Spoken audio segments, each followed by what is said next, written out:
Shalom, selamat pagi para pendengar dan pemirsa. Kita berjumpa kembali di dalam Suluh Suara Penyuluh, program kerjasama antara Bimas Kristen Kantor Kementerian Agama Kota Salatiga dengan Betani FM. Bersama dengan saya Puji Rahayu, penyuluh agama Kristen Kota Salatiga. Mari sebelum kita memulai renungan pada pagi hari ini, kita siapkan hati kita untuk kita berdoa.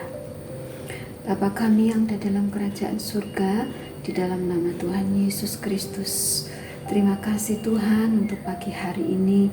Terima kasih atas berkat-berkat penyertaan Tuhan hingga pagi hari ini Tuhan. Kami semua dalam keadaan baik, dalam keadaan sehat. Kami rindu mendengar sabda firman-Mu. Bersabdalah Tuhan bagi kami dan kami siap mendengarkannya.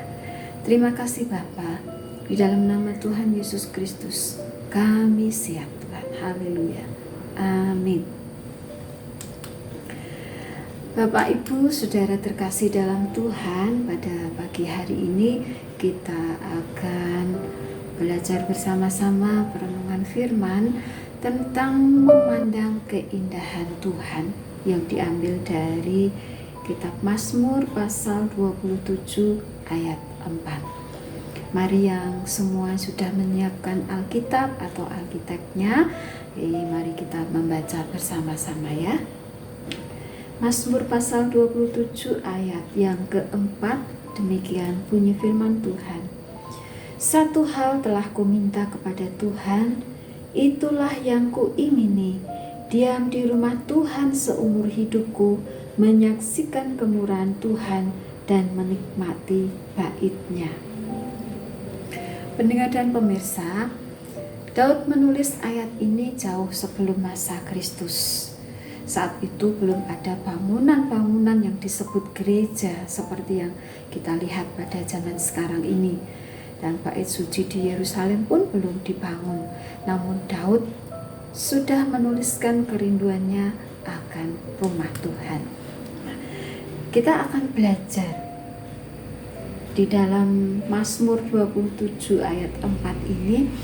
Kita akan belajar tentang hal-hal yang Daud rindukan dalam hidupnya, yaitu dia rindu mencari Tuhan supaya Daud dapat mengajukan permintaannya kepada Tuhan. Lalu Daud juga rindu untuk diam di dalam rumah Tuhan seumur hidupnya, dan Daud juga rindu menyaksikan keindahan, menyaksikan kemurahan Tuhan di dalam kehidupannya.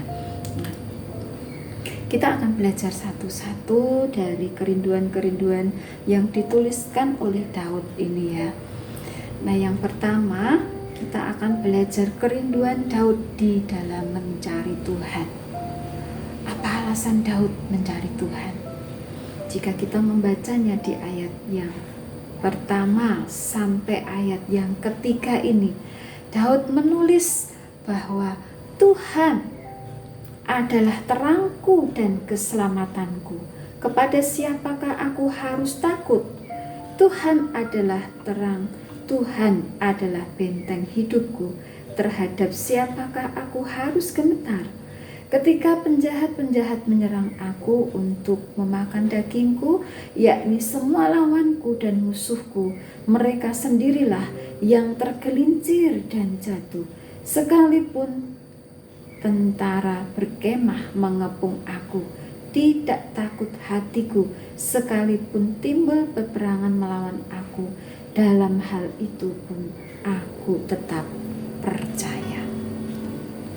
Ayat-ayat ini memberitahukan kepada kita tentang alasan Daud mencari Tuhan, alasan kerinduan Daud di dalam kehidupannya. Kepercayaan Daud bukanlah pada apa yang dia terima, yang dia alami, tetapi kerinduannya adalah karena kepercayaannya yang sangat besar kepada Tuhan. Nah, apa arti frase Tuhan adalah terangku di sini ya? Terang, kita tahu ya, terang digunakan di dalam Alkitab itu sebagai simbol tentang segala sesuatu yang positif, tapi fungsi utama dari terang adalah untuk menerangi kegelapan. Dan sewaktu Tuhan adalah terang Daud, Tuhan juga adalah keselamatan Daud. Karena ketika cahaya menerangi kegelapan, terang itu akan menyelamatkan dia dari potensi bahaya yang bisa terjadi di dalam kegelapan. Tuhan dikatakan, Tuhan adalah benteng hidup bagi Daud. Tuhan adalah benteng hidup bagi Daud, di mana itu Daud dapat menemukan perlindungan dari musuh-musuhnya ya. Jika berbicara tentang benteng, pikiran kita pasti terarah kepada hal yang berhubungan dengan perang ya. Apa itu benteng? Ya, kita yang ada di dalam bayangan kita itu benteng adalah bangunan untuk tempat berlindung atau bertahan dari serangan musuh ya, bisa berupa dinding atau tembok yang memang fungsinya adalah untuk menahan serangan musuh. Nah, apa maksud Tuhan menyatakan dirinya sebagai benteng bagi Daud ya? Jadi ini menegaskan bahwa Tuhan akan memberikan perlindungan yang sempurna kepada anak-anaknya. Bahkan dia akan memperlakukan kita seperti biji matanya sendiri. Sehingga dia di dalam kitab Zakaria tertulis bahwa sebab siapa yang menjamah kamu berarti menjamah biji matanya. Jadi kita ini adalah anak-anak yang sangat berharga bagi Tuhan. Nah, Daud itu memiliki banyak musuh ya, di sekelilingnya itu banyak musuh yang ingin membunuhnya, ingin mencelakainya. Namun dia berkata bahwa hatinya tidak akan takut ya, sebab Tuhan ada di pihaknya. Itulah yang dirasakan oleh Daud, sehingga ada satu kerinduan, dia mencari Tuhan dan memiliki kerinduan yang besar untuk bertemu dengan Tuhan. Pendengar dan pemirsa, inilah yang harus kita mengerti. Jika Tuhan adalah terang, keselamatan dan benteng kita, jika Tuhan ada di pihak kita, siapa yang dapat melawan kita? Tapi pertanyaannya adalah ya, siapa atau apakah terang? Apakah keselamatan dan benteng dalam hidup kita? Kemana kita atau kepada siapa kita pergi ketika hidup kita ini tampaknya terlalu berat untuk dihadapi? Apakah kita datang kepada pasangan kita, kepada pemimpin rohani kita, kepada para konselor?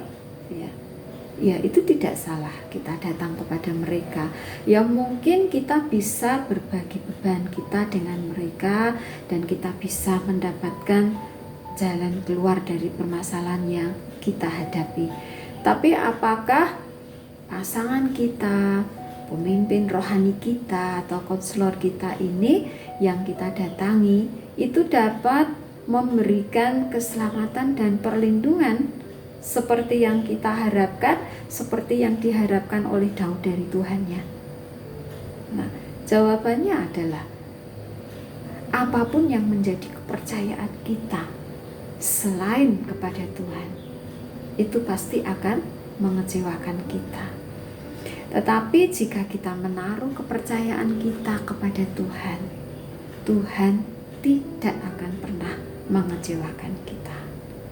Nah, selanjutnya adalah yang kedua, kerinduan Daud. Dia berkata, satu hal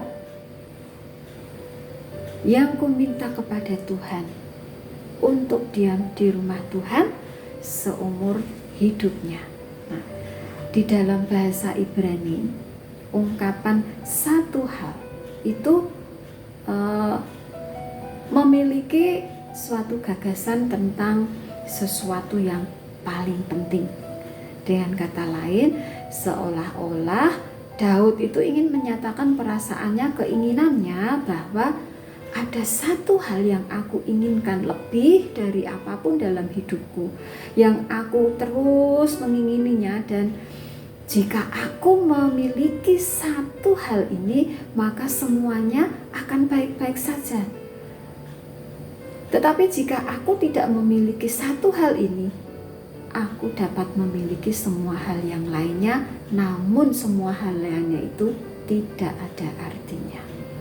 Nah, oleh karena itu dari semua hal baik yang Daud bisa minta, misalnya dia kan bisa minta kekayaan, dia bisa minta kehormatan, atau mungkin dia bisa minta hikmat.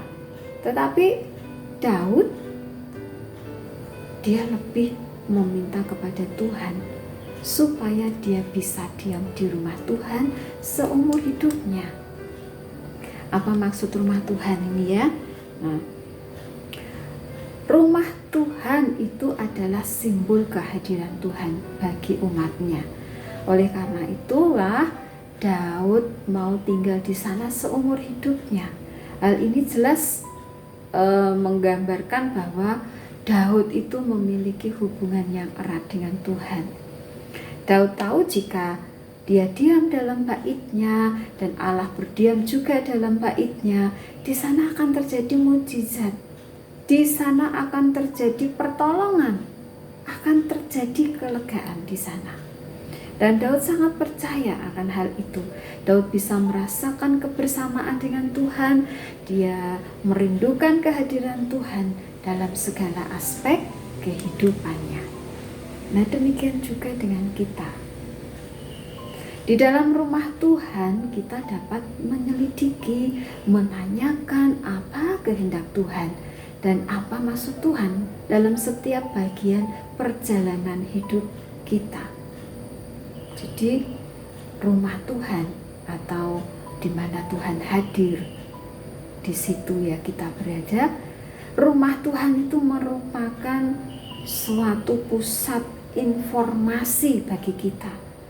Oleh sebab itu ketika kita diam, kita menetap di dalam hadirat Tuhan, selalu ada jawaban yang akurat atas doa dan situasi yang kita alami. Karena itulah Daud mengungkapkan kerinduannya untuk dia, untuk tinggal selamanya di rumah Tuhan. Tidak ada tempat yang lebih tepat selain di rumah Tuhan. Nah, apa yang dicari Daud itu bukan hanya apa yang dapat Tuhan lakukan untuk Daud, tetapi Daud lebih mencari pribadi Tuhan itu sendiri. Itu yang utama bagi Daud. Daud berkata bahwa kebutuhan terbesarku adalah Tuhan, sukacitaku yang terbesar adalah Tuhan. Dan jika aku memiliki Tuhan, dan jika aku paling yang aku inginkan di dalam hidupku adalah Tuhan, maka aku akan aman. Aku tidak takut. Aku tidak punya alasan untuk khawatir. Itulah yang Daud rasakan dan Daud rindukan. Lalu bagaimana dengan kita? Apakah kita juga ingin memiliki kerinduan yang sama dengan Daud? Sudahkah kita menempatkan Tuhan di atas segala kebutuhan kita dan di atas segala-galanya? Nah, Daud tidak berhenti di situ saja ya. Dia berkata bahwa dia ingin tinggal di rumah Tuhan sehingga dia bisa menyaksikan kemurahan Tuhan. Terjemahan yang lain adalah perkataan ini itu adalah dari menyaksikan kemurahan Tuhan itu bisa diterjemahkan dengan lebih baik dengan menatap keindahan Tuhan. Jadi menatap, bukan menatap hanya sekedar menatap saja, tetapi menatap, menyaksikan dengan penuh perhatian, berarti benar-benar diperhatikan. Kalau kita melihat sesuatu yang indah, itu tentunya kita tidak hanya melihat bagus lalu pergi ke tempat yang lain. Itu tidak. Biasanya kita kalau melihat sesuatu yang indah, kita akan benar-benar memperhatikan sesuatu yang indah itu sampai kita merasa puas memandangnya. Itulah yang dilakukan oleh Daud. Itulah makna dari menyaksikan keindahan Tuhan. Daud benar-benar ingin secara puas dia menatap, menyaksikan keindahan Tuhan. Dari ayat 5 kita bisa berkata bahwa kita membaca ya, Daud berkata, sebab ia melindungi aku dalam pondoknya pada waktu bahaya. Ia menyembunyikan aku dalam persembunyian di kemahnya. Ia mengangkat aku ke atas gunung batu. Bapak Ibu Saudara yang dikasihi dalam Tuhan, kemurahan Tuhan yang dipandang oleh Daud sebagai keindahan Tuhan, itulah yang membuat Daud semakin terpikat kepada Tuhan. Daud melihat bahwa kemurahan Tuhan itu sungguh luar biasa. Tuhan melindungi Daud dalam pondoknya pada waktu dia mengalami bahaya. Tuhan menyembunyikan Daud di dalam persembunyian di kemahnya. Bahkan Tuhan mengangkat Daud ke atas gunung batu, di atas musuh-musuhnya. Itu bagi Daud adalah satu kemurahan yang luar biasa. Daud melihat hal itu sebagai suatu keindahan bagi Daud, satu keindahan Tuhan itu ya. Nah, lalu bagaimana dengan kehidupan kita? Adakah kita memiliki kerinduan yang sama dengan Daud? Para pendengar dan pemirsa, betapa baiknya juga bila kita memiliki kerinduan yang sama dengan Raja Daud. Kerinduan kita ingin mencari Tuhan, kerinduan kita untuk diam di rumah Tuhan, dan kerinduan kita untuk menikmati keindahan Tuhan di dalam bait-Nya. Apakah kita memiliki kepercayaan kepada Tuhan seperti yang Daud alami? Percaya bahwa di mana Allah hadir, percaya bahwa jika Allah menyatakan dirinya, maka di sana kita akan menikmati, kita dapat menyaksikan keindahan Tuhan. Bahkan kita dapat menikmati kemurahan Tuhan. Kita bisa sampai dengan hari ini, itu semua karena Tuhan. Puji Tuhan, mari kita berdoa. Bapa, sungguh kami mengucap syukur. Ajar kami Tuhan, untuk kami juga dapat memiliki kerinduan seperti Daud. Kerinduan kami untuk terus bisa mencari Tuhan. Kerinduan kami untuk terus bisa diam di rumah Tuhan, untuk menikmati kemurahan-kemurahan-Mu, menikmati keindahan-keindahan-Mu di dalam kehidupan kami. Mampukan kami Tuhan, terus berkati hati dan pikiran kami, hidup kami, supaya kami boleh lebih lagi memiliki kepercayaan, memiliki iman yang kuat kepada Tuhan di dalam kehidupan kami. Terima kasih Tuhan. Kami mengucap syukur atas firman-Mu pada pagi hari ini. Di dalam nama Tuhan Yesus Kristus. Haleluya. Amin.